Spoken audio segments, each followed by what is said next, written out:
Sur le deuxième point, concernant comment comparer les entreprises, depuis une dizaine d'années aux États-Unis, il y a un mouvement qui s'appelle Regulation by Revelation. Les juristes peuvent être poètes à leurs heures.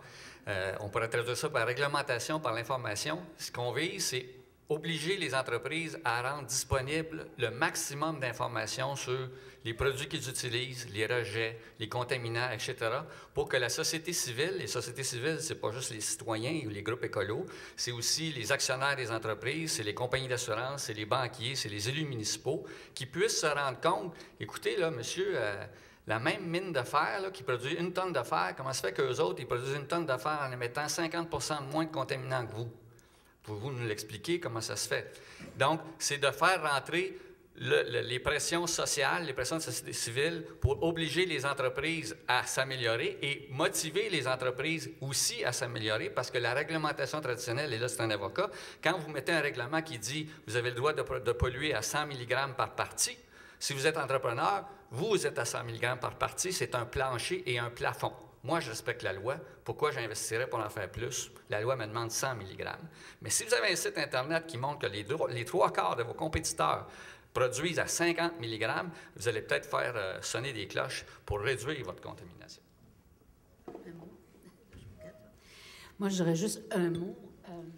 Ce qui a peut-être mis plus en lumière des trous évident dans cette loi-là, je pense que c'est l'arrivée, entre autres, d'une mine à ciel ouvert dans un milieu urbain. Parce que moi, j'ai toujours vécu, je veux dire, presque en Abitibi, et les mines souterraines, il y en avait plein avant l'Arctique. On voyait moins, on était moins confrontés dans nos droits à des conséquences, ou très peu. Et là, tout à coup, tu réalises l'ampleur du déséquilibre au niveau des droits accordés à l'un et à l'autre. Et c'est ça qui nous arrive en plein visage.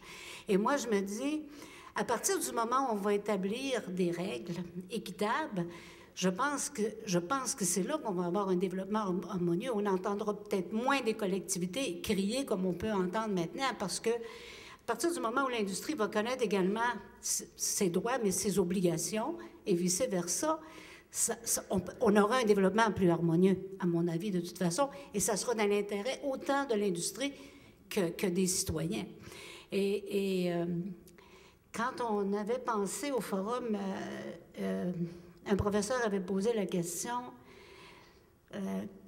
est-ce qu'il y a une mine idéale au Québec? Belle question, hein? Y a-t-il une mine modèle? Moi, je vois régulièrement dans les journaux Abitibi que l'industrie décerne la mine de l'année, puis le promoteur de l'année, puis l'exploiteur de l'année, etc. Si moi, j'avais eu à décerner les prix, j'aurais peut-être pas donné mes médailles, je vous avoue honnêtement. Par contre, il y a des mines en Abitibi qui font de l'exploitation dont on n'entend jamais parler parce que, dans le fond, ils sont tout à fait corrects. Tout à fait corrects. On n'a rien à dire. Et quand ils ont eu, à un moment donné, il y a eu des problèmes avec des gens dans l'environnement par rapport au bruit. Rapidement, c'est une mine souterraine dont je parle. Rapidement, le problème a été réglé avec des citoyens, puis ils ont pris les mesures qui s'imposaient, etc. Alors, moi, je pense que c'est tout à fait possible, puis ça va être dans l'intérêt. Par rapport au comportement des minières en Afrique ou en Amérique du Sud, j'avoue que j'aurais laissé la parole à des gens qui organisent régulièrement des colloques et qui font venir des gens qui sont aux prises avec des minières en Afrique ou en Amérique du Sud pour qu'ils répondent, pour voir s'ils ont le même point de vue. J'avoue que je leur laisserai ça. Moi, je vais parler de ce que je connais ici. Mais... Je vais sortir de mon chapeau d'animateur, parce que j'ai dirigé une recherche justement sur cette question dans le cadre de l'évaluation environnementale stratégique du gaz de schiste, sur les bonnes pratiques des entreprises en relation avec la réglementation. Et ce qu'on a fait, on a choisi 10 entreprises du secteur minier, les plus avancées au niveau mondial, les 10 entreprises à partir de critères qui sont clairement définis, 10 entreprises du secteur pétrolier et gazier et 4 entreprises du secteur chimique. Et on a été chercher les bonnes pratiques telles qu'annoncées par les entreprises. Et ensuite, on a confronté ces bonnes pratiques par rapport à la loi du développement durable, aux 16 principes du développement durable au Québec. Et on s'est aperçu que sur certains de ces 16 principes, il y avait certains principes qui étaient relativement bien couverts par les bonnes pratiques, donc par des mesures qui sont le fruit de l'expérience de ces best in class, et certains principes qui ne sont pas couverts. en matière de santé et sécurité au travail, c'était plutôt bien couvert. En matière, par rapport au principe de précaution, par exemple, les entreprises étaient loin, seules, par leurs bonnes ou meilleures pratiques, de couvrir les aspects qui sont mis en avant par le principe de précaution. Donc, les bonnes pratiques, oui, peuvent probablement aider à avancer, mais elles sont en aucune façon un substitut à la réglementation. Elles peuvent, le gouvernement peut se baser sur certaines des meilleures pratiques en classe et encourager, mais ce ne sera jamais un substitut à cette réglementation. Et autrement, par rapport à la question plus technique de l'application des normes de la SFI, de la Banque mondiale, et des principes de l'Équateur, moi, ma compréhension de l'application de ces principes, c'est le principe de la SFI s'applique dans des pays hors OCDE, donc le Canada étant un pays de l'OCDE, ça ne s'applique pas ici parce qu'on suppose que les pays de l'OCDE ont l'armature législative et réglementaire suffisante pour que ces principes soient... Et ces principes sont donc là, et effectivement, ce qu'on a vu ce matin, c'est que visiblement, le contexte réglementaire, il a encore il a quelques armatures qui cèdent, disons. Donc, je vais passer la parole à une autre personne. Merci. Oui, bonjour. Daniel Green, Société pour vaincre la pollution. Je vais permettre aux avocats au panel de peut-être faire un peu de lèse-profession. 2 cas. Premier cas. Vous savez qu'il y a le concept du privilège avocat-client. Un privilège sacro-saint dans la profession. Des avocats peuvent aller dans leur tombe avec des secrets de meurtre, de viol, et jamais dévoiler ça pour protéger leurs clients. Et c'est tout à fait acceptable. Et si l'avocat ne le fait pas, il perd le droit de pratiquer. Bon. Mettons le scénario suivant. Le client est le ministre de l'Environnement. Et l'avocat sont les avocats du ministère de la Justice. Le ministre de l'Environnement, mon ministre, payé avec mes taxes, a une information sur une contamination environnementale. Il est en négociation avec le pollueur.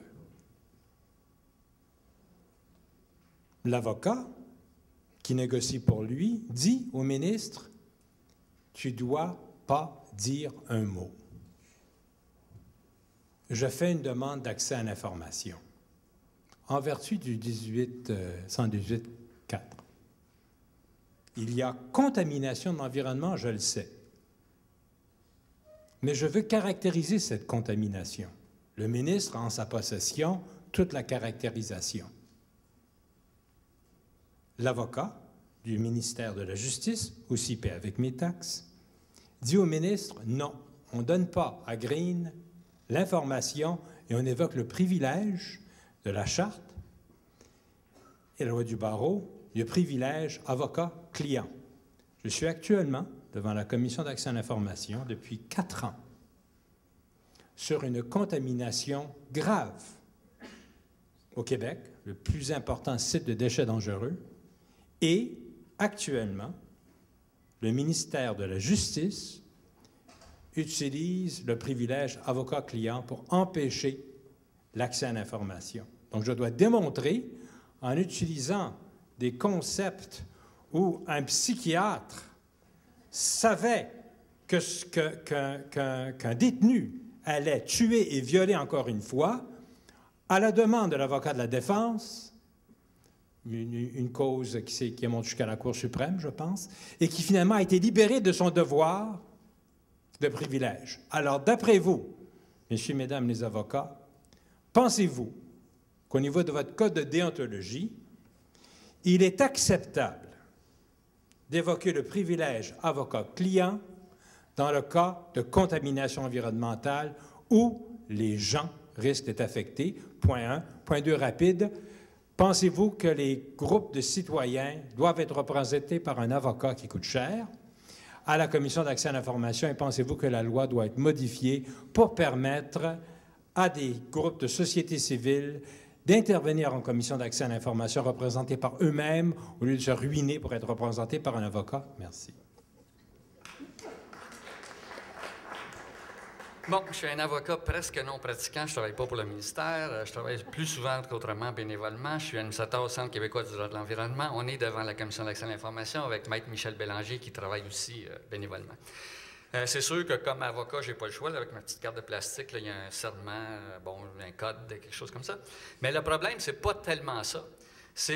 Parce que ça, c'est une information privilégiée. Si on avait des mécanismes en place de divulgation automatique, ce que vous avez, là, ce serait public. Ce ne serait pas un privilège, une information privilégiée entre les mains d'un avocat. Ce serait tout ce qui relève de la contamination qui est rendu public automatiquement par des registres publics.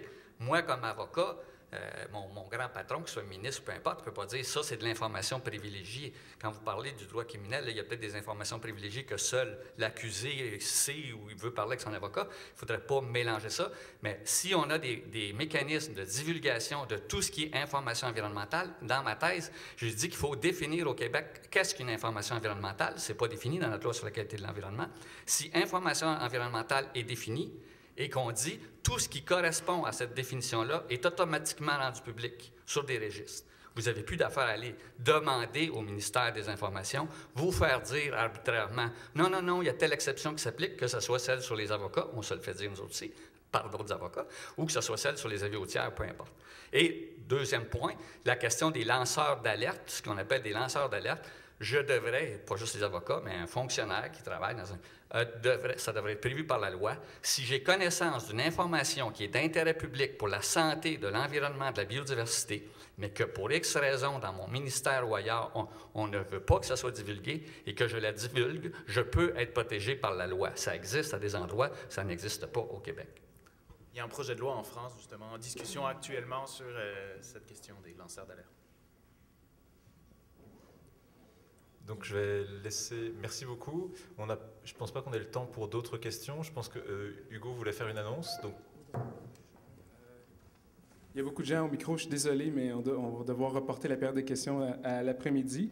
Il ne faut pas oublier que des gens ont fait 1000 kilomètres pour se rendre ici aujourd'hui et vont en refaire 1000 autres pour retourner chez eux. Et la prochaine période, était un espace qu'on souhaitait vraiment dédié pour eux. Donc, je suis désolé, on va devoir couper cette période de questions-là et revenir dans l'après-midi, garder vos questions pour l'après-midi.